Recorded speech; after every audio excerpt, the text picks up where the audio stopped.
Let's go to the United States, James. I know you're a big fan of the Florida governor, as I am, but high school students in the state of Florida will now be taught about the evils of communist and totalitarian regimes, including Maoist China.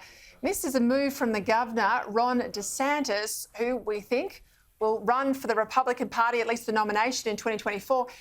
He's been pretty tough on critical race theory as well. He's banned it from Floridian classrooms.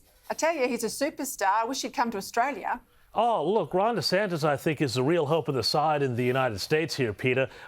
This move here to bring education about just the absolute horrors of communism, what it has done around the world, the 100 million people dead plus in the last century, and the fact that this idiotic idea still keeps cropping up time and time again. And, it is, of course, you mentioned critical race theory, completely linked to critical race theory, because all of the proponents of critical race theory at that academic, university, postgraduate level, they are all using a Marxist formulation that replaces class, which is what Marx did, with race. So, yes, it's great that they are banning critical race theory, but it's also important to know why. And the why is because it is based on Marxist ideology that has killed 100 million people around the world in the last century. Good on Ron DeSantis. I would love to see more states in the U.S. do it. And frankly, given the state of our curriculum here and some of the comments Alan Tudge had yesterday, I'd love to see them do something similar here in the Australian curriculum. Yeah, Alan Tudge is certainly firming up his language, but he's only one vote in the room, isn't he, Corey, when they deal with the national curriculum? All the state education ministers have their say, and some are sound and some certainly are not. We know in the Senate they passed a motion to say that critical race theory has got no place in the national curriculum. You're a former senator, you might disagree, but it's a bit of a toothless tiger, the old motion, unless someone in government takes it on board.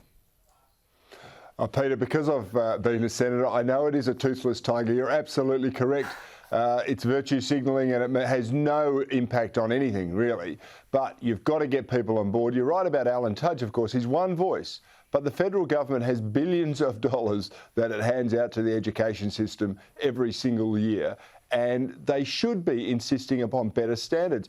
I'm tired, and I remember advocating, why are we throwing billions more dollars at education without any literacy or numeracy prerequisites to getting that money, the improvements in that space? And they said, we'll work at that later on. Well, it hasn't worked for a very long time. Now it's time to put the standards in and to apply them and say, unless you deliver these sorts of results, we are not going to be throwing money at you anymore. And then see what the states do. Yeah, and look, I've got a cost-free idea. I mean, the national curriculum, or the lesson plans that our kids are taught in schools right around the country, they should be on state education websites. I should be able to look at them, anyone in the media, parents, grandparents. We should all be able to interrogate what our taxes pay for kids to be taught, because I think what goes on too often, Corey, is the parents don't understand until perhaps something blows up at school or material comes home. That's the problem. Yeah, it is. Parents are kept in the dark, and a lot of parents don't get involved actively with the school. And when their children come home with stories or tales, sometimes there is a little bit of suspicion, but when you do follow up, you realise just how bad it can be in some of these areas. My kids, fortunately, have been through the schooling system. We were very active parents with it, and they were very determined to let us know what was going on in the school. And I just would encourage more parents to do the same. But your idea is a free one, and it's a cracker of an idea, Peter.